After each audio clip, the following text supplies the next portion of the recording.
15వ అధ్యాయము 16వ వచనాన్ని మనం చదువుకుందాం. క్రొత్త నిబంధన మత్తయి సువార్త 15వ అధ్యాయము 16వ వచనాన్ని.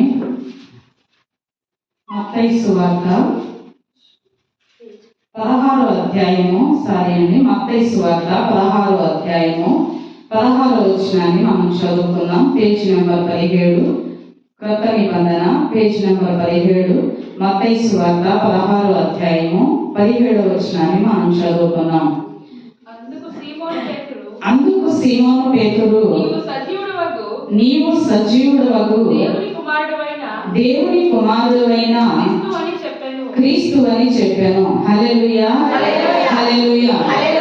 ఈ మాట నన్ను అనుసరించి అందరూ పలకండి. మత్తయి సువార్త 16వ అధ్యాయము 16వ వచనాన్ని మనం చదువుకుందాం. అందుకు సీమోను పేతురు, నీవు సజీవుడవగు దేవుని కుమారుడవైన క్రీస్తు అని చెప్పాను. మరొకసారి పలకనండి. అందుకు సీమోను పేతురు, నీవు సజీవుడవు దేవుని కుమారుడవైన క్రీస్తు అని చెప్పాను. హల్లెలూయా, హల్లెలూయా. ఇక్కడ మనం చూసినట్లయితే ఎవరి గురించి రాయబడిందంటే, ఎవరు ఈ మాట పలుకుతున్నారంటే, యేసు ప్రభు తన శిష్యులందరూ కలిసి ఫిలిప్పైన కైసరియా ప్రాంతంలోకి వచ్చినప్పుడు ఆయన తన శిష్యులందరినీ ఒక మాట అడుగుతారనమాట. ఏమని అడుగుతారంటే, నేను ఎవరినని ప్రజలు చెప్పుకుంటున్నారు, నేను ఎవరినని మీరు అనుకుంటున్నారు అని చెప్పేసి ఇక్కడ యేసు ప్రభు శిష్యులను అడుగుతారనమాట. 12 మంది శిష్యుల్ని అడిగినప్పుడు అందరూ అంటారు, కొంతమంది ఏమో కొందరు బాప్తిస్మం ఇచ్చి యోహాను అని చెప్పుకుంటున్నారని చెప్పేసి అంటారు, కొందరేమో ఏలియా అని చెప్పుకుంటున్నారని చెప్పేసి అంటారు, కొందరేమో ఇర్మియా అని చెప్పుకుంటున్నారని చెప్పేసి అంటున్నారు, కొందరేమో ప్రవక్తలలో ఒకడని చెప్పుకుంటున్నారని చెప్పేసి అంటున్నారు. కానీ ఇక్కడ సీమోను పేతురు దగ్గరికి వచ్చేసరికి పేతురు అంటున్నాడు, నీవు సజీవుడైన దేవుని కుమారుడవని, నేను దేవుని కుమారుడైన క్రీస్తు అని చెప్పుకుంటున్నాను, నేను ఎరుగుదును అని చెప్పేసి అంటున్నాడు అనమాట. ఎందుకంటే సజీవుడు అయిన దేవుని కుమారుడు అయిన క్రీస్తు అని ఎందుకు ఈ యొక్క పేతురు చెప్పాడంటే, శిష్యులకు కూడా అనుమానం ఉందన్నమాట. ప్రజలకు అనుమానం ఉంది, శిష్యులకి అనుమానం ఉంది. ఏమని అనుమానం ఉందంటే, యేసు ప్రభు నిజంగా మన కోసం వచ్చాడా, మన కోసం పంపబడిన మెస్సయ్య కాదా అని చెప్పేసి ప్రజలందరికీ అనుమానం ఉంది. ప్రజలతో పాటు శిష్యులకు కూడా అనుమానం ఉంది. కానీ పేతురు ఏం చెప్తున్నారంటే, ఇక్కడ పేతురు ఒక మాట మాట్లాడుతున్నారనమాట. ఏమని మాట్లాడుతున్నారంటే, నీవు సజీవుడు అయిన దేవుని కుమారుడు అయిన క్రీస్తు అని చెప్పాడనమాట. అది ప్రజలు అనుకుంటున్నారని చెప్పలేదు, లేకపోతే ప్రజలందరూ నిన్ను క్రీస్తుగా అంగీకరిస్తున్నారు అని చెప్పలేదు. నీవు సజీవుడైన దేవుని కుమారుడు అని ప్రజలందరూ అంగీకరిస్తున్నారు అని చెప్పి పేతురు చెప్పలేదు. కానీ సజీవుడైన దేవుని కుమారుడైన క్రీస్తు అని నేను అంగీకరిస్తున్నాను ప్రభా అని చెప్పేసి పేతురు యేసయ్యతో చెప్పారన్నమాట. ఆమేన్, హల్లెలూయా, హల్లెలూయా. సజీవుడు అయిన దేవుని కుమారుడు అయిన క్రీస్తు అని అంటే, క్రీస్తు అనే మాటకు అభిషేక్తుడు అనే అర్థం అన్నమాట. ఏమని అర్థం? అభిషేక్తుడు అని అర్థం అన్నమాట. ఈ యొక్క సజీవుడైన దేవునిలో ఏముందంటే అభిషేకం ఉంది. ఆ అభిషేకం ఎలా ఉందంటే సజీవంగా ఉందన్నమాట. అది మృతంగా లేదన్నమాట. అంటే చనిపోయిన అభిషేకంగా లేదు. అంటే ఎందుకు పనికిరాని అభిషేకంగా లేదన్నమాట. లేకపోతే అభిషేకం అంటే ఏంటో తెలియని అభిషేకంగా లేదన్నమాట. మన దేవుడు సజీవుడైన దేవుడు అన్నమాట. ఆయనలో ఉన్న అభిషేకం ఎలాంటిదంటే సజీవమైనది, బలమైనది, గొప్పదన్నమాట. అభిషేకము ఈ యొక్క పేతురు గ్రహించాడు. ఎందుకు గ్రహించాడంటే, పేతురు యేసు ప్రభు అన్ని ప్రాంతాల్లో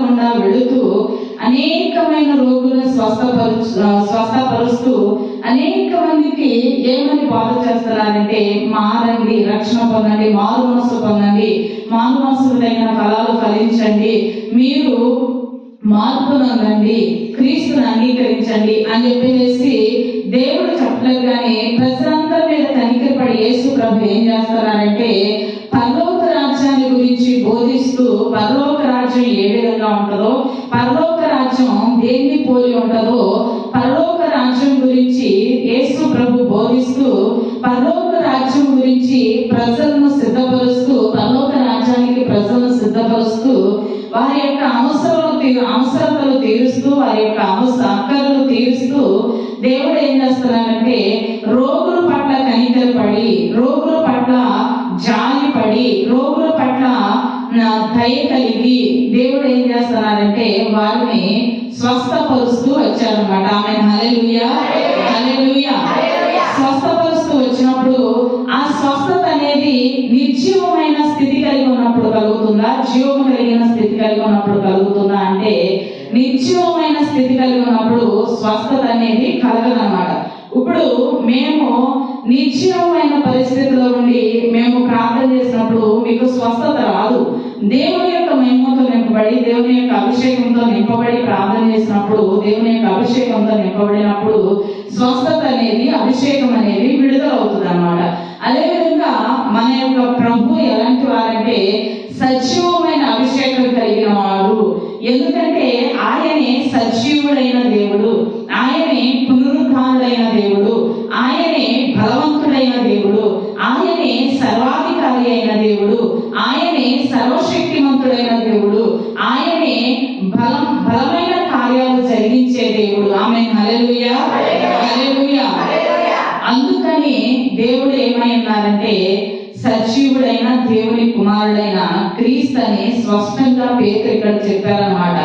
అందరూ ఏమనుకుంటున్నారో నాకు తెలియదు, కానీ ప్రభా నేనైతే నీవు సజీవుడు అని నేను విశ్వసిస్తున్నా, నేను నా హృదయపూర్వకంగా నమ్ముతున్నా అని చెప్పేసి పేతురు అన్నప్పుడు, ఈ యొక్క పేతురుతో దేవుడు ఒక మాట అంటారనమాట. ఏమంటారంటే, పేతురు నీవు గ్రహించావు, నీవు సరిగా చెప్పావు, నీవు నేనెవరినో నీవు కనుగొన్నావు, నీ హృదయం తెరవబడింది కాబట్టి, నీ క్రీస్తు పేతురు అనే మాటకు రాయి కాబట్టి నా సంఘాన్ని రాయి మీద కడతాను, క్రీస్తు అనే బండ మీద, పునాది మీద నా సంఘాన్ని వేస్తాను, ఆ సంఘం యొక్క తాళపు చెవులు నీ చేతికి ఇస్తాను అని చెప్పేసి దేవుడు మాట్లాడతారన్నమాట పేతురుతో.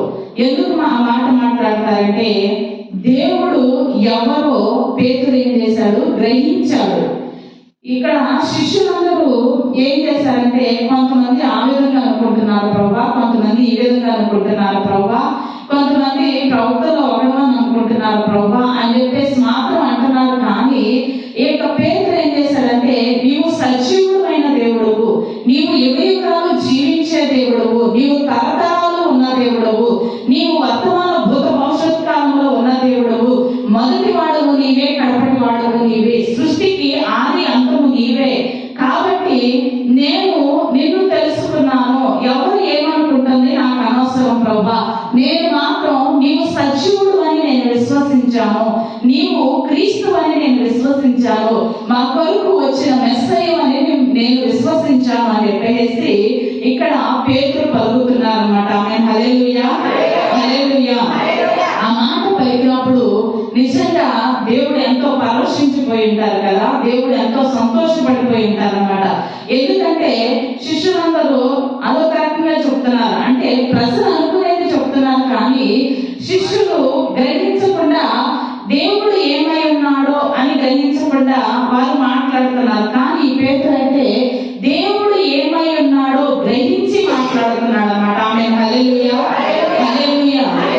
మనలో కూడా ఏంటంటే కొంత దేవుడు ఎవరో తెలియకుండా మాట్లాడే మనుషులు ఉంటారు, దేవుడు ఎవరో తెలిసి మాట్లాడే మనుషులు ఉంటారు అన్నమాట. అంటే విశ్వాసం అనేది అవిశ్వాసం అనేది మనుషుల్లో చోటు చేసుకుంటుంది అన్నమాట.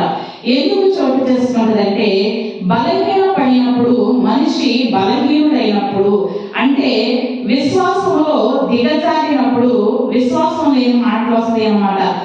జరుగుతుందా, అవుతుందా, ఈ కార్యం జరిగేనా, లేకపోతే ఇందులో నుంచి నేను బయటకు వచ్చానా, లేకపోతే ఈ రోగం నాకు తగ్గుతుందా, లేకపోతే ఈ పరిస్థితిలో నుంచి నేను బయటకు వచ్చానా, లేకపోతే ఈ పరిస్థితి దేవుడికి తెలుసా, దేవుడు చూస్తున్నాడా, దేవుడు ఉన్నాడా, దేవుడు గ్రహిస్తున్నాడా, నేను ఇంకెంతకాలం పడాలి ఈ బాధ అన్నట్లు మనము కొంతమంది అనుకుంటాం. కొంతమంది ఏమో దేవుడు ఖచ్చితంగా ఉన్నాడు, దేవుడు నా బాధ చూస్తున్నాడు, దేవుడు నా మొర వింటున్నాడు, దేవుడు నా పరిస్థితి నుండి బయటకు నడిపిస్తాడని చెప్పేసి కొంతమంది అనుకుంటాం. అంటే ఇక్కడ మనిషిలో విశ్వాసము అవిశ్వాసం అనేది పనిచేస్తుంది అన్నమాట. అట్లాగే శిష్యుల్లో కూడా దేవుని ఎరిగిన వారు ఉన్నారు, దేవుని ఎరగని వారు ఉన్నారు అన్నమాట. ఇక్కడ మనం చూసినట్లయితే దేవుని ఎరిగి దేవుని కోసం అపసాక్షులుగా మారిన వారు 11 మంది అయితే, దేవుని ఎరగక దేవుణ్ణి 30 వెండి నాణాలు కమ్మేసుకుని దేవుడు సిలువ వేయబడటానికి అప్పగించిన అవిశ్వాసి అయిన ఇస్కరియోతు యోధ అనే ఒకడు ఉన్నాడు. ఇతడు కూడా యేసు ప్రభు శిష్యుడేనమాట. ఇతడు కూడా దేవుని వాక్యం వింటున్నాడు. దేవుడు చేసే కార్యాల ద్వారా యేసు ప్రభు చేసే కార్యాలను చూస్తున్నాడు. యేసు ప్రభు పెట్టేది తింటున్నాడు. యేసు ప్రభు ఎక్కడ ఉంటే అక్కడ ఉంటున్నాడు. యేసు ప్రభు ఏ విధంగా జీవిస్తున్నాడో చూస్తున్నాడు. కానీ యేసు ప్రభు ఎవరనేది అతని కళ్ళకు ఏమైందంటే మరుగై ఉంది. అది ఎవరు చేశారంటే అపవాది అన్నమాట. అపవాది ఏం చేసిందంటే మనోనేత్రాలకు గుడ్డితనం కలుగజేసింది అన్నమాట. ఎందుకు అంటే దేవుడు అక్కడ సిలువ వేయబడటానికి, దేవుణ్ణి అమ్ముకోవటానికి అతని మనసు ఏమైందంటే కఠినమైపోయింది అన్నమాట. ఆ కఠినమైన మనసును బట్టి ఆ యొక్క అవిశ్వాసము చేత నింపబడిన మనసును బట్టి, విశ్వాసము లేని మనసును బట్టి దేవుని కార్యాలు చూస్తున్నా కానీ దేవుని తట్టు త్రిప్పుకోలేని మనసును బట్టి అతడు ఏమైపోయాడంటే దేవుణ్ణి అమ్మేశాడు అన్నమాట. దేవుణ్ణి అమ్మేసి దేవుని కార్యాలు అతని కంటికి ఏ విధంగా అంటే మరుగైపోయినాయి అన్నమాట. దేవుని వాక్యంలో ఉంటది ఏమని ఉంటదంటే, మీరు చూస్తారు కానీ గ్రహించరు, మీరు వింటారు కానీ మీ చెవులలో వాటిని చొరబడనివ్వరు. దేవుని మాటలు, దేవుని కార్యాలు మీ చెవులలో చొరబడనివ్వరు.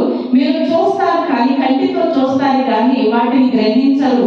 మీరు హృదయంలోనికి చేర్చుకుంటారు కానీ వాటిని ఏం చేస్తారంటే విడిచిపెట్టేస్తారు. ఇవి హృదయంలోనికి చేరకుండా, దేవుని మాటలు చేరకుండా హృదయం ఏ విధంగా ఉంటుందంటే క్రొవ్వుతో నింపబడింది అని చెప్పేసి వాక్యంలో రాయబడి ఉందన్నమాట. అదేవిధంగా ఇక్కడ యూదా ఇస్కరియోతు హృదయం కూడా ఆ విధంగానే ఉందన్నమాట. ఆ యొక్క హృదయం ఏ విధంగా ఉందంటే క్రొవ్వుతో నింపబడి ఉంది. దేవుని కార్యాలు, దేవుని మాటలు అతని హృదయంలోనికి చొరబడకుండా, దేవుని యొక్క కార్యాలు అనేవి అతని మనసులో చోటు చేసుకోకుండా అతను ఏమి ఇవ్వలేదంటే దేవునికి మనసు ఇవ్వలేదన్నమాట. మనసు ఇవ్వకుండా అతడు ఏం చేశాడంటే దేవుణ్ణి అలక్ష్యం చేశాడు. దేవుని మీద అవిశ్వాసం ఉంచాడనమాట. ప్రతిదీ చూస్తున్నాడు కానీ దేవుని మీద ఏం చేశాడు? అవిశ్వాసం ఉంచాడనమాట. దేవుణ్ణి కేవలం దేనికి వాడుకున్నాడంటే డబ్బు కొరకే వాడుకున్నాడు అనమాట, పలుకుబడి కొరకే వాడుకున్నాడు అనమాట. దేవుణ్ణి కేవలం అతడు ఏ విధంగా వాడుకున్నాడంటే తన అవసరతలు తీర్చుకోవడానికే వాడుకున్నాడు అనమాట. కానీ దేవుని తను సొంత రక్షకునిగా అంగీకరించి సజీవుడిగా తను అంగీకరించలేని కారణాన్ని అతడు ఏం చేశాడంటే అతని యొక్క హృదయం ఏమైపోయిందంటే క్రొవ్వుతో మందమైపోయింది అన్నమాట. మందమైన కారణాన దేవుని కార్యాలు గ్రహించడానికి అతని మనసు లేకుండా ఉంది. సరే, ఆ విధంగా అయితే అది మనం అలా పెడదాము. ఇక పేతురు ఏం చేశాడంటే నీవు సజీవుడైన దేవుని కుమారుడైన క్రీస్తు అని చెప్పాడు. చెప్పినప్పుడు ఆ యొక్క అభిషేకము ఏ విధంగా ఉంటుందంటే ఆ యొక్క సజీవమైన అభిషేకము ఏ విధంగా ఉంటుందంటే అపోస్తల కార్యాలు అపోస్తలుల కార్యాలు 1వ అధ్యాయము 3-4 వచనాలు మనం చదివినట్లయితే, అపోస్తలుల కార్యాలు 1వ అధ్యాయము 3-4 వచనాలు మనం చదివినట్లయితే, ఆయన శ్రమపడిన తరువాత 40 దినముల వరకు వారికి అగపడుచు దేవుని రాజ్య విషయములను గూర్చి బోధించుచు అనేక ప్రమాణములను చూపి వారికి తన్ను తాను సజీవునిగా కనపరుచుకొనెను. ఆయన వారిని కలుసుకొని ఇలాగు ఆజ్ఞాపించెను, మీరు యెరూషలేము నుండి వెళ్ళక నా వలన వినిన తండ్రి యొక్క వాగ్దానము కొరకు కనిపెట్టుడి. ఆమేన్. హల్లెలూయా, హల్లెలూయా. దేవుడు చెప్తున్నారు అన్నమాట. ఏమని చెప్తున్నారంటే, శిష్యులతో పేతురు ఏ విధంగా అయితే గ్రహించాడో, ఆయన ఎవరిని గ్రహించాడో, ఎవరిని తెలుసుకున్నారో, ఆ యొక్క మాటకు దేవుడు ఇక్కడ జవాబుగా ఉన్నారన్నమాట. ఏమన్నారంటే, మీరు యెరూషలేము నుండి వెళ్ళొద్దు.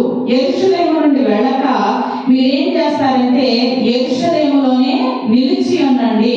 యేసు ప్రభు ఏం చేశారంటే, పునరుద్ధానుడైన తర్వాత, ఆయన శ్రమ పడిన తర్వాత, అంటే పునరుద్ధానుడు కాకముందు, సిలువ వేయబడక ముందు, శ్రమ పడిన తర్వాత, నలగొట్టబడిన తర్వాత, సిలువ వేయబడిన తర్వాత, చనిపోయి 3వ దినాన లేచిన తర్వాత, ఇక అపోస్తలుల కార్యాల్లో శిష్యులకు తన్ను తాను అగపరుచుకున్నారన్నమాట. ఎందుకు అగపరుచుకున్నాడంటే, అప్పుడు పేతురు నీవు సజీవుడు అని చెప్పాడు కాబట్టి, నిజంగా నేను సజీవుడని చెప్పేసి శిష్యులు ఎక్కడైతే కూడి ఉన్నారో అక్కడికి వచ్చి శిష్యులకు తన్ను తాను అగపరుచుకున్నారన్నమాట. 40 దినాల వరకు శిష్యులతో ఉండి, నేను సజీవుడను, నేను పునరుద్ధానుడను, నేను జీవించుచున్నవాడను, నా అభిషేకము సజీవమైనది అని చెప్పేసి ఇక్కడ యేసు ప్రభు తన్ను తాను శిష్యులకు అగపరుచుకున్నారన్నమాట. అగపరుచుకున్న తర్వాత ఆయన శిష్యులతో ఒక మాట చెప్తున్నారు. ఏమని చెప్తున్నారంటే, మీరు యెరూషలేము నుండి వెళ్ళొద్దు. యెరూషలేము నుండి వెళ్ళక మీరు ఏం చేస్తారంటే, మీరు యెరూషలేములోనే కనిపెట్టి ఉండండి. యెరూషలేములోనే కనిపెట్టి ఉన్నప్పుడు మీకు ఏమొస్తుందంటే, తండ్రి యొక్క వాగ్దానం అనేది మీకు వస్తుంది. తండ్రి యొక్క వాగ్దానం ఏంటంటే, నేను వెళ్ళిన తర్వాత ఆదరణకర్త మీ మధ్యకు వస్తాడు. ఆదరణకర్త అంటే పరిశుద్ధాత్మ దేవుడు. ఆదరణకర్త మీ మధ్యకు వస్తారు. మీరు అప్పుడు ఏమవుతారంటే శక్తి పొందుతారు. ఇదే అపోస్తలుల కార్యాలు 1వ అధ్యాయం 8వ వచనం నుంచి 11వ వచనం వరకు మనం చదివినట్లయితే, అయినను పరిశుద్ధాత్మ మీ మీదికి వచ్చినప్పుడు మీరు శక్తి నొందెదరు గనుక మీరు యెరూషలేములోను యూదయ సమరయ దేశముల ఎన్నంతటను భూదిగంతముల వరకును నాకు సాక్షులై ఇందురని వారితో చెప్పాను. ఈ మాటలు చెప్పి వారు చూచుచుండగా ఆయన ఆరోహణమాయెను. అప్పుడు వారి కన్నులకు కనబడకుండా ఒక మేఘము ఆయనను కొనిపోయెను. ఆయన వెళ్ళుచుండగా వారు ఆకాశము వైపు తేరి చూచుచుండిరి. ఇదిగో తెల్లని వస్త్రములు ధరించుకొనిన ఇద్దరు మనుషులు వారి వద్ద నిలిచి గలిలయ మనుషులారా మీరెందుకు నిలిచి ఆకాశము వైపు చూచుచున్నారు? మీ యొద్ద నుండి పరలోకమునకు చేర్చుకొనబడిన ఈ యేసే ఏ రీతిగా పరలోకమునకు వెళ్ళుట మీరు చూచితిరో ఆ రీతిగానే ఆయన తిరిగి వచ్చునని వారితో చెప్పిరి. ఆమేన్. హల్లెలూయా, హల్లెలూయా. ఆ వాగ్దానం ఏంటంటే, తండ్రి యొక్క వాగ్దానం కొరకు మీరు యెరూషలేములోనే నిలిచి ఉండండి, యెరూషలేములోనే కనిపెట్టుకోండి అని చెప్పేసి ఎప్పుడైతే దేవుడు చెప్పారో, యేసయ్య చెప్పారో, ఆ యొక్క వాగ్దానం కొరకు వాళ్ళు ఏం చేశారంటే అటు ఇటు పరిగెత్తలేదన్నమాట. యేసు ప్రభు ఏదైతే ఉండమని చెప్పారో అక్కడే వారు నిలిచి ఉన్నారన్నమాట. యెరూషలేములోనే ఉన్నారు. అంటే వారు దేవాలయంలో కూడి ఏం చేస్తున్నారంటే తండ్రి యొక్క వాగ్దానం కొరకు కనిపెట్టి చూచుచున్నారన్నమాట. తండ్రి యొక్క వాగ్దానం కొరకు కనిపెట్టి చూస్తున్నప్పుడు వారి మీదకి ఏమొచ్చిందంటే పరిశుద్ధాత్మ దిగి వచ్చిందన్నమాట. పరిశుద్ధాత్మ దిగి వచ్చినప్పుడు వారు ఏ విధంగా ఉన్నారు? శక్తి నొందారు. ఆమేన్, హల్లెలూయా, హల్లెలూయా. మనం ఏం చేయాలంటే అంత్య దినాల్లో పరిశుద్ధాత్మ కొరకు మనము కనిపెట్టుకొని ఉండాలన్నమాట. మనము ఎల్లప్పుడూ ఏం చేయాలంటే ఆత్మతో నింపబడాలి. మనము ఆత్మతో నింపబడినప్పుడు దేవుని కార్యాలు ఏ విధంగా మనం ఇతరులకు చెప్పగలమంటే దేవుడు మనల్ని ప్రేరేపిస్తూ ఉంటారన్నమాట. నీవు వారికి దేవుడు నా మాటలు చెప్పు, నా సువార్త చెప్పు, నా యొక్క పని చెయ్యి అంటే నా మాటలు వారికి బోధించు అని చెప్పేసి మనలో ప్రేరేపణ కలుగుతుంది. ఆ ప్రేరేపణే పరిశుద్ధాత్మ అన్నమాట. ఆమేన్, హల్లెలూయా, హల్లెలూయా. మనం ఏం చేస్తామంటే అది మాత్రం అణిచేస్తాం కానీ వేరే మాటలని మాట్లాడుకుంటాం కదా. ఆ మాట మాత్రం అణిచేస్తాం. దేవుని సువార్త బోధించడం అనేది మనలో అణిచేస్తాం అన్నమాట. అణిచేసి ఏం చేస్తామంటే ఈ లోక సంబంధమైన మాటలు అంటే శరీర సంబంధమైన మాటలు మనం మాట్లాడుకుంటా ఉంటాం అన్నమాట. కానీ ఇక్కడ దేవుడు చెప్తున్నారు, మీరు యెరూషలేములో నిలిచి ఉండి నా యొక్క తండ్రి యొక్క వాగ్దానం కొరకు కనిపెట్టి మీరేం చేయాలంటే తండ్రి యొక్క వాగ్దానాన్ని పొందుకున్న తర్వాత మీరు శక్తి పొందుతారు. కాబట్టి యూదయ సమరయ దేశము అన్నంతటా భూదిగంతముల వరకు నాకు సాక్షులై ఉండండి అని చెప్పేసి దేవుడు చెప్తారన్నమాట. చెప్పినప్పుడు ఆ యొక్క మాటకు వారు ఏ విధంగా ఉంటారంటే విధేయులు అవుతారు. ఆమేన్, హల్లెలూయా, హల్లెలూయా. వారు ఆ సాక్ష్యం ఇవ్వటానికి, దేవుని గురించి సాక్ష్యం ఇవ్వటానికి వారు ఏం చేయాలంటే వెనుకాడనమాట. ఎందుకు వెనుకాడంటే వారు సజీవుడైన దేవుణ్ణి వారు ఏం చేశారు? తెలుసుకున్నారన్నమాట. సజీవుడైన దేవునిలో ఉన్న అభిషేకాన్ని వారు ఏం చేశారంటే ఆ యొక్క పునరుద్ధానపు శక్తిని వారు ఏం చేశారంటే పొందుకున్నారన్నమాట. ఆమేన్, హల్లెలూయా, హల్లెలూయా. ఆ పునరుద్ధానపు శక్తిని పొందుకున్న తర్వాత వాళ్ళు ఏ విధంగా ఉన్నారంటే గంపలేసి కమ్మెట్టినా ఆగట్లేదన్నమాట. ఎవరు మిమ్మల్ని చంపేస్తాము, మిమ్మల్ని పొడి చేస్తాము, దేవుని గురించి చెప్తే మిమ్మల్ని బాధ పెడతాము అని చెప్పేసి బెదిరించినా కానీ వారు ఏమవట్లేదంటే భయపడట్లేదు, వారు దాక్కోవట్లేదు అన్నమాట. కానీ వారు ఏం చేస్తున్నారంటే దేవుని గురించి ధైర్యంగా బోధిస్తున్నారు అన్నమాట. ఇప్పుడు మనము ఇతరులకు సువార్త, దేవుని గురించిన సువార్త చెప్తేనే ఇతరులకు పరిచయం అవుతాడు దేవుడు. కానీ మనం ఏం చేస్తామంటే మనము వచ్చే ఆ యొక్క ప్రేరేపణ ఏం చేస్తామంటే అణిచేస్తాం అన్నమాట. అణిచేయటం ద్వారా దేవుని ఆత్మ ఎంత దుఃఖపడతాడో మీకు తెలుసా? ఎందుకంటే నన్ను ప్రజలకు పరిచయం చేయడానికి వీళ్ళు సిగ్గుపడుతున్నారు, వీళ్ళు ఎంతగా సిగ్గుపడుతున్నారు. కాబట్టి నేను ఒక రోజు వీళ్ళు నా ముందు నిలిచే రోజు వస్తుంది, ఆ రోజు నేను వీళ్ళ గురించి సిగ్గుపడాల్సి వస్తుంది కదా అని చెప్పేసి దేవుడు దుఃఖపడతారన్నమాట. ఎందుకు దుఃఖపడతారంటే నన్ను పరిచయం చేయడానికి ఏమవుతున్నారు? వీళ్ళు సిగ్గుపడుతున్నారు. నన్ను ప్రజలకు నా గురించి ప్రజలకు చెప్పడానికి వీళ్ళు ఏమవుతున్నారంటే వీళ్ళు మనసును కఠినం చేసుకుంటున్నారు. నేను అన్ని విధాలా వీరికి ఏది తక్కువ లేకుండా చూస్తున్నాను, ఏది తక్కువ లేకుండా ఇస్తున్నాను. ఆరోగ్యమే గాని, ఆయుషే గాని, లేకపోతే మనకు వచ్చిన ప్రతి పరిస్థితి నుండి దేవుడు విడిపించి మనల్ని సజీవులుగా ఉంచి మనల్ని ఇంటి పరిస్థితిలో నిలబెట్టిన దేవుణ్ణి ప్రజలకు పరిచయం చేయడానికి మనం సిగ్గుపడుతున్నాం. కాబట్టి దేవుడు ఏం చేస్తున్నారంటే దేవుడు దుఃఖపడుతున్నారు అన్నమాట. మనం ఏం చేయాలంటే దేవుడు దుఃఖపడేటట్లు మనం ఈ కాలంలో జీవించకూడదు. ఎందుకంటే దేవుని అనేక మందికి పరిచయం చేయాలన్నమాట. ఇప్పుడు పరిచయం చేస్తేనే దేవుడి గురించి తెలుస్తుంది. కొంతమంది కఠినంగా మాట్లాడతారు, కానీ వాళ్ళు కఠినంగా మాట్లాడినప్పుడు ఆ మాటలు ఏం చేయాలంటే తర్కించొద్దు, కానీ అక్కడితో ఆపేసేయండి. కానీ కొంతమంది వినే మనసు దేవుడు దయచేస్తారన్నమాట. వాళ్ళకి వినే మనసు దేవుడు దయచేసినప్పుడు వాళ్ళకి ఏం చేయాలంటే దేవుడి గురించి చెప్తా ఉండాలి. చెప్తా ఉన్నప్పుడు వారికి ఏమవుతుందంటే ఆ యొక్క ఆశ అనేది కలుగుతుంది అనమాట.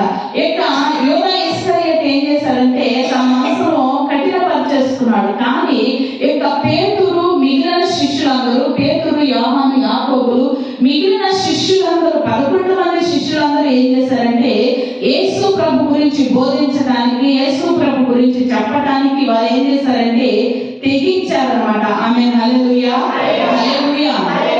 తెగించారు కాబట్టి దేవుడు ఏమయ్యారంటే అందరికీ పరిచయం అయ్యాడు అనమాట. ఇక్కడ మనం చూసినట్లయితే ఇదే అపోస్తల కార్యాలు 2వ అధ్యాయము ఏ విధంగా పరిశుద్ధాత్మ దేవుడు వారి మీదకి వచ్చారో, ఏ విధంగా వాళ్ళు రేపబడ్డారో మనం చూసినట్లయితే ఇదే అపోస్తల కార్యాలు 2వ అధ్యాయము 2వ వచనం నుండి 4వ వచనం వరకు మనం చూసినట్లయితే, అప్పుడు వేగముగా వీచు, అపోస్తల కార్యాలు 2వ అధ్యాయము 1వ వచనం నుండి 4వ వచనం వరకు, పెంతెకొస్తు పండుగ దినము వచ్చినప్పుడు, అందరూ ఒక చోట కూడి ఉండిరి. అప్పుడు వేగముగా వీచు బలమైన గాలి వంటి ఒక ధ్వని ఆకాశము నుండి అకస్మాత్తుగా వారు కూర్చుండి ఉన్న ఇల్లంతయు నిండెను. మరియు అగ్నిజ్వాలల వంటి నాలుకలు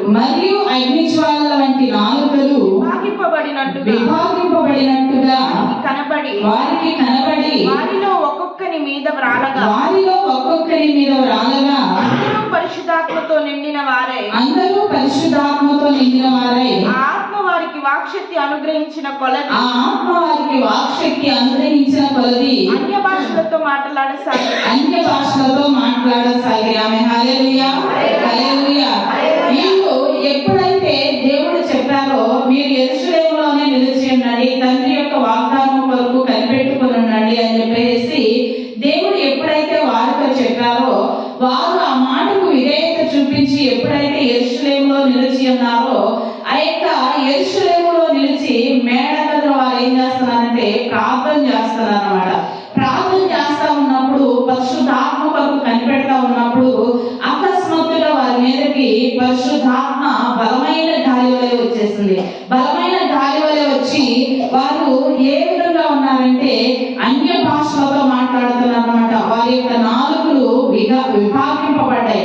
అంటే వారి నాలుకలు ఏ విధంగా ఉంటాయి అంటే వారి యొక్క స్వాధీనంలో లేవన్నమాట. ఆత్మదేవుని స్వాధీనంలోకి వెళ్ళిపోయి వారి యొక్క ప్రాణాత్మ శరీరాలు వారి స్వాధీనంలో లేవు, ఆత్మదేవుని యొక్క స్వాధీనంలోకి వెళ్ళిపోయిన కారణాన దేవుడు ఇచ్చిన వాగ్దానం కొరకు ఎప్పుడైతే కనిపెట్టుకున్నారో వారిలో ఏమైందంటే ఆ యొక్క సజీవమైన బలమైన అభిషేకం ఎప్పుడైతే వారిని తాకిందో అభిషేకం ద్వారా వాళ్ళు ఏమయ్యారంటే అన్య భాషలతో మాట్లాడారన్నమాట. ఆమె హల్లెలూయా, హల్లెలూయా. ఇక్కడ మనం చూసాం కదా అగ్ని జ్వాలల వంటి నాలుకలు విభాగింపబడ్డాయి అన్నమాట.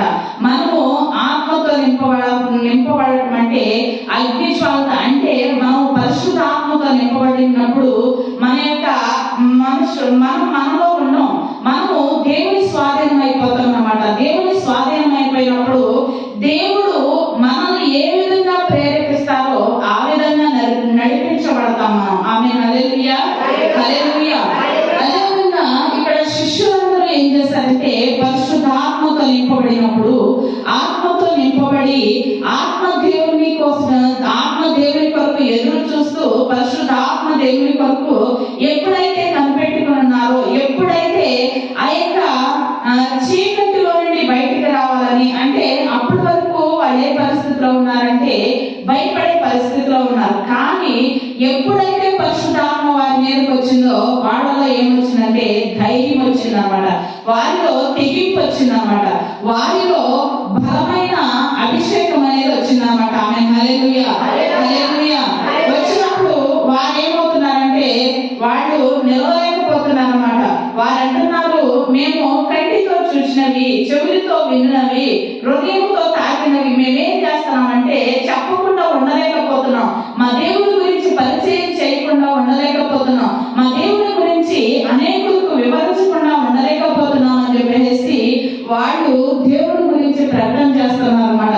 అనేకులు వారిని బెదిరించారు, అనేకులు వారిని భయపెట్టారు, అనేకులు వారిని బాధ పెట్టారు, అనేకులు వారిని శ్రమ పెట్టారు. కానీ వాటన్నిటిని వారు ఏం చేశారంటే ప్రక్కకు నెట్టి వేశారు. ఆమె హల్లెలూయా, హల్లెలూయా. ప్రక్కకు నెట్టి వేసి వారు ఏం చేశారంటే ఉంటే దేవుని కొరకు, పోతే దేవుని కొరకు అని చెప్పేసి ఒక తెగింపు అనేది వచ్చింది అన్నమాట వాళ్ళలో. ఆ తెగింపు అనేది ఎప్పుడైతే వచ్చిందో దేవుడు బలంగా వారిని తాకారు. ఆమె హల్లెలూయా, హల్లెలూయా. ఈ అపొస్తలుల కార్యాలు 2వ అధ్యాయము 17వ వచనాన్ని మనం చదివినట్లయితే దేవుడు అభిషేకించిన తర్వాత దేవుని యొక్క అభిషేకము మనం పొందుకోవాలంటే దేవుడు మనకిచ్చిన వాగ్దానం కొరకు, తండ్రి యొక్క వాగ్దానం కొరకు మనము ఏ విధంగా అది మన హృదయంలోనికి, మన యొక్క కుటుంబంలోనికి ఆహ్వానించాలంటే, ఏ విధంగా ప్రార్థన చేయాలంటే ఆ యొక్క వాగ్దానాన్ని ఎత్తిపెట్టి ఇదే అపొస్తలుల కార్యాలు 2వ అధ్యాయము 17వ వచనంలో మనం చదువుకున్నట్లయితే అంత్య దినముల యందు నేను మనుషులందరి మీద నా ఆత్మను కుమ్మరించెదను, మీ కుమారులను మీ కుమార్తెలను ప్రవచించెదరు, మీ యవ్వనులకు దర్శనములు కలుగును, వృద్ధులు కలలు కందురు. ఆమేన్, హల్లెలూయా, హల్లెలూయా. ఇక్కడ దేవుడు చెప్తున్నారు అన్నమాట, ఎప్పుడైతే మీరు అభిషేకంతో నింపబడతారో అప్పుడు ఏ విధంగా ఉంటారంటే అంత్యదినముల యందు నేను అందరి మీద ఆత్మను కుమ్మరిస్తాను. నేను ఒకరి మీద ఆత్మను ఉంచి వేరొకరి మీద ఆత్మను ఉంచకుండా ఉండే దేవుని కాను. కానీ ఎవరి ఆసక్తిని బట్టి వారు నింపబడతారన్నమాట.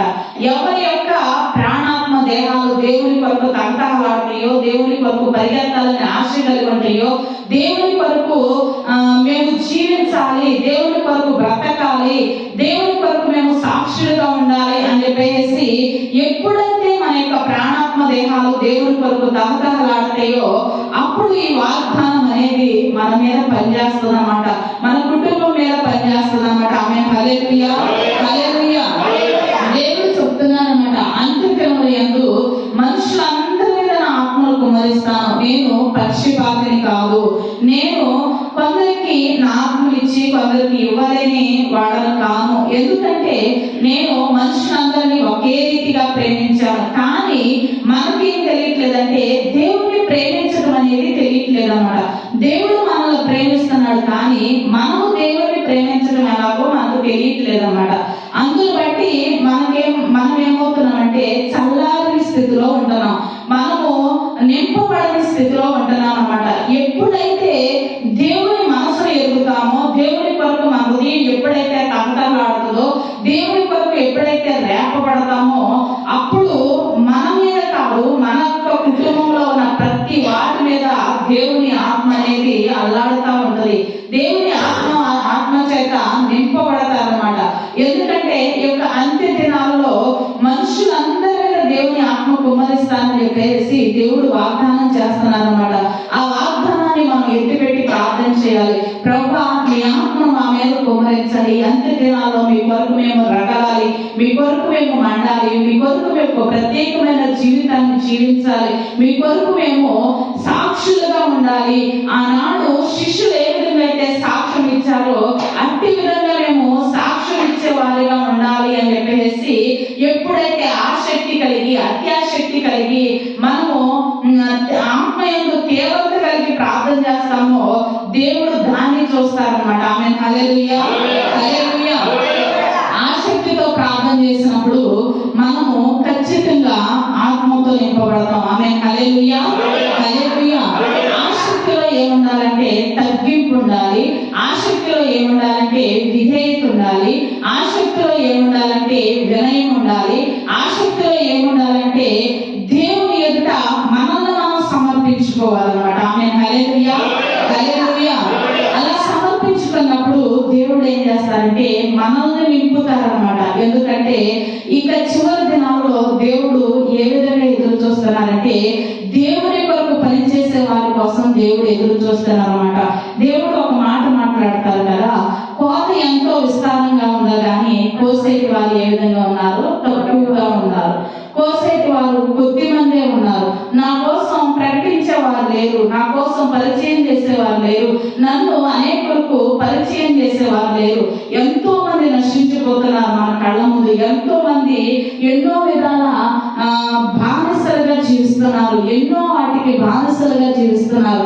కానీ మన పరిస్థితి ఎలా ఉందంటే, వారిని చూసి మనము సేవయమని మనం అనుకుంటున్నాం, కానీ ప్రభా వారిని రక్షించు ప్రభా, వారిని రక్షణలోనికి నడిపించు ప్రభా, వారికి రక్షణ భాగ్యాన్ని దయచే ప్రభా, వారిని ఆ యొక్క అగ్నిగుండంలో నుంచి దాటించు ప్రభా, వారిని జీవంలోనికి నడిపించు ప్రభా అని వారి కొరకు భారం కలిగి ప్రార్థించే ప్రార్థనా జీవితాన్ని మనం కలిగి జీవించలేకపోతున్నాం అన్నమాట. ఆ జీవితాన్ని మనం ఎప్పుడైతే కలిగి జీవిస్తామో, వారి కొరకు నశించిపోతున్న ఆత్మల కొరకు మనం ఎప్పుడైతే భారం కలిగి జీవిస్తామో, అది మనకు మన కుటుంబాలకు ఏ విధంగా ఉంటుందంటే ఆశీర్వాదకరంగా ఉంటుంది. ఆమె హల్లెలూయా, హల్లెలూయా. అపోస్తులైన పౌలు ఒక మాట అంటాడు అనమాట. ఏమంటాడంటే, బ్రతుకుట తెలిస్తే చావైతే లాభమే అంటాడు అనమాట. ఆ మాట ఎప్పుడు వస్తుందంటే అభిషేకంతో నింపబడినప్పుడు వస్తుంది. ఆ మాట ఎప్పుడు వస్తుందంటే దేవుని ఆత్మ చేత, దేవుని ఆత్మతో ఎప్పుడైతే మనము దగ్గరగా జీవిస్తామో, దేవుని ఆత్మ కలిగి దేవుని కొరకు ఎప్పుడైతే మండుతామో రొడుతామో, అప్పుడు ఆ మాట మనం నోట నుండి వస్తుంది అనమాట. బ్రతుకుట క్రీస్తే చావైతే మేలే. ఇంకో మాట ఉంటుంది అనమాట, నేను సమస్తము ప్రభు కొరకు ఏ విధంగా ఎంచుకున్నాను, పెంటగా ఎంచుకున్నాను, నేను జీవించువాడను నేను కాను, క్రీస్తే నా యందు జీవిస్తున్నాడని చెప్పేసి అపోస్తలుడైన పౌలు చక్కటి మాటలు మాట్లాడతాడు అనమాట. ఇంకొక మాట మాట్లాడతాడు. ఏమని మాట్లాడతాడంటే, నేను నా బ్రతుకు మూలముగానైనా కానీ చావు మూలముగానైనా కానీ దేవునికే మహిమ రావాలి అని చెప్పేసి అపోస్తలుడైన పౌలు మాట్లాడతాడు అనమాట. అది ఆ మాటలు ఎప్పుడు వస్తాయి అంటే, మనము దేవునితో పెనవేసుకున్నప్పుడే ఆ మాటలు వస్తాయి, దేవునితో నింపబడినప్పుడే ఆ మాటలు వస్తాయి, దేవునితో సరైన చక్కటి సంబంధాన్ని కలిగినప్పుడే ఆ మాటలు వస్తాయి అన్నమాట. దేవుని కొరకు రగులుతూ మండుతూ ప్రకాశించుతున్న దీపాల వలె ఉన్నప్పుడే ఆ మాటలు మనలో నుండి బయటకు వస్తాయి అన్నమాట. ఆమె హల్లెలూయా, హల్లెలూయా. ఎంతంటే దినాల్లో సంవత్సరాలు గతించిపోతున్నాయి, నెలలు గతించిపోతున్నాయి, రోజులు గతించిపోతుంది. నిజంగా టైం చూస్తే అసలు ఆ టైం గిర్రం తిరిగి వచ్చేస్తుంది అన్నమాట. కానీ అటువంటి కాలము ఏ విధంగా ఉందంటే ఇట్టే దొరికిపోతుంది అన్నమాట. ఇట్టే దొరికిపోతుంది అన్నమాట. ఏ సమయంలో ఏది జరుగుతుందో ఎరగలేని పరిస్థితిలో ఉన్నాం, గ్రహించలేని పరిస్థితిలో ఉన్నాం. కాబట్టి మనం ఏం చేయాలంటే, మనము దేవుని చేత, దేవుని ఆత్మ చేత నింపబడాలి. మన చుట్టూ ఉన్న వారిని దేవుని కొరకు సంపాదించాలి. ఆమె హల్లెలూయా, హల్లెలూయా. మన చుట్టూ ఉన్న ప్రజల కొరకు ప్రార్థించే వారంగా మనం ఉండాలన్నమాట. ఆమె హల్లెలూయా, హల్లెలూయా. ఇక్కడ అపోస్తలుడైన పేతురు, పేతురు ఒక మాట మాట్లాడతారన్నమాట. ఏమని మాట్లాడతారంటే, ఈ యొక్క మాటలు వాళ్ళు అభిషేకంతో నింపబడి దేవుని సువార్త ప్రకటిస్తున్నప్పుడు, దేవుని గురించి మాట్లాడుతున్నప్పుడు అక్కడంట అనేక మందికి ఆ మాటలంట హృదయంలో గుచ్చుకున్నాయంట.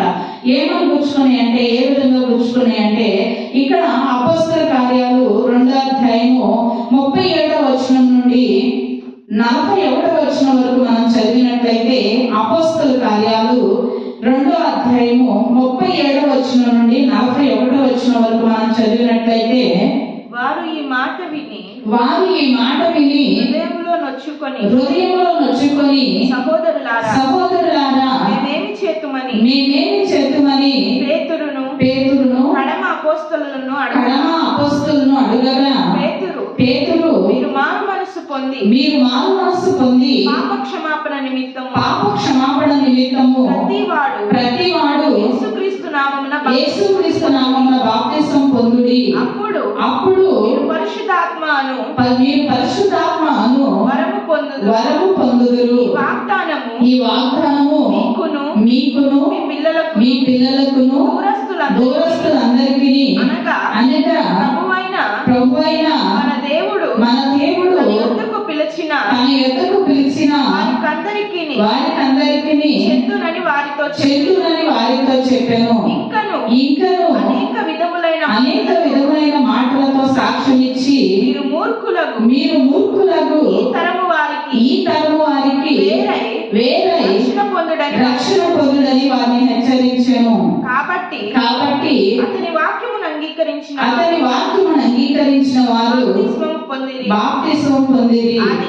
ఆ దినమందు ఇంచుమించు 3,000 మంది చేర్చబడి ఆమేన్. హల్లెలూయా, హల్లెలూయా. ఎప్పుడు ఈ కార్యం జరిగిందంటే వారు ఆత్మతో నింపబడినప్పుడు, వారు తండ్రి యొక్క వాగ్దానం కొరకు కనిపెట్టి యెరూషలేములో ఎప్పుడైతే నిలిచి ఉన్నారో, యెరూషలేములో ఎప్పుడైతే పరిశుద్ధాత్మ కొరకు కనిపెట్టుకుని నిలిచి ఉన్నారో, పరిశుద్ధాత్మను ఎప్పుడైతే పొందుకున్నారో, ఎప్పుడైతే దేవుని యొక్క వాగ్దానాన్ని వారు స్వతంత్రించుకున్నారో, అప్పుడు దేవుని యొక్క మాటలు ప్రజలకు బోధిస్తున్నప్పుడు, ప్రజలకు ప్రకటిస్తున్నప్పుడు, ప్రజలకు వినిపిస్తున్నప్పుడు వారు ఏం చేశారంటే, మేము రక్షణ పొందటానికి మేమేం చేయాలి? ఆ మాటలు వారి హృదయంలో నొచ్చుకున్నాయంట. నొచ్చుకోవడం ఏంటంటే పొడుచుకున్నాయంట, పొడవబడ్డారంట మాటలతో. అంటే దేవుని గురించిన మాటలు, దేవుని కార్యమును వారి హృదయాలలో కఠినత్వం తొలగించేసింది అన్నమాట. వారి హృదయాలను మెత్తగా చేసేసింది దేవుని మాట. మనము చెప్తా ఉంటే దేవుని మాట ఏదో ఒక రోజు ఏ మనిషినైనా పట్టుకుంటుంది అన్నమాట. మనం ఒక సామెత ఉంది కదా, ఒక సామెత ఏంటంటే, చెట్టుకు పళ్ళు ఉన్నాయి అనుకో, ఎన్ని రాళ్ళేసినా వేయిగా ఒక రాయి అయినా తగిలి ఆ పళ్ళు కింద పడుతుంది.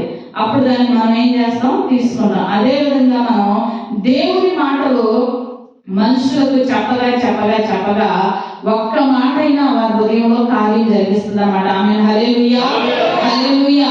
మనం ఏం చేయకూడదంటే మౌనంగా ఉండకూడదు ఈ రోజుల్లో. ఎందుకంటే దేవుని కొరకు పరిగెత్తేవారు కావాలని దేవుడు ఎదురు చూస్తున్నారు అన్నమాట.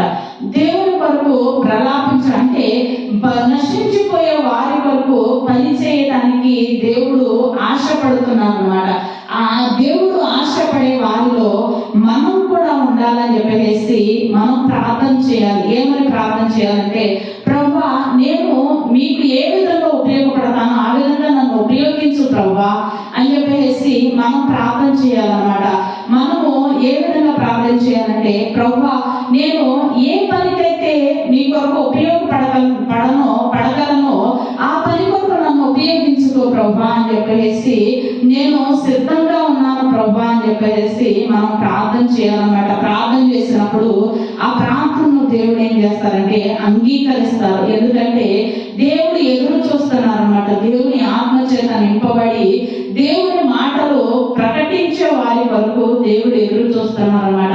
అనేకులను జనులందరూ అగ్నిలో పడటానికి ప్రయాసపడుతున్నారు, కానీ మనం ఏం చేయాలంటే వారిని అగ్ని నుండి లాగటానికి ప్రయాసపడాలి. ఆమేన్. హల్లెలూయా, హల్లెలూయా.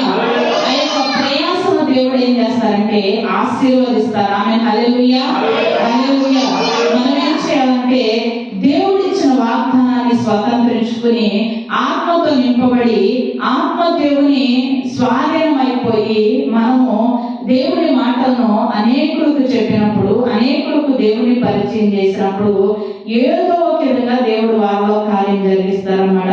మనము ఆత్మతో నింపబడి దేవునికి సాక్షులుగా జీవించడానికి మనం కట్టుకున్నాం. మన చుట్టూ ఉన్న వారిని దేవుని కొరకు సంపాదించుకున్నాం. ఇచ్చిన వాక్యం దేవుడు దీవించును గాక.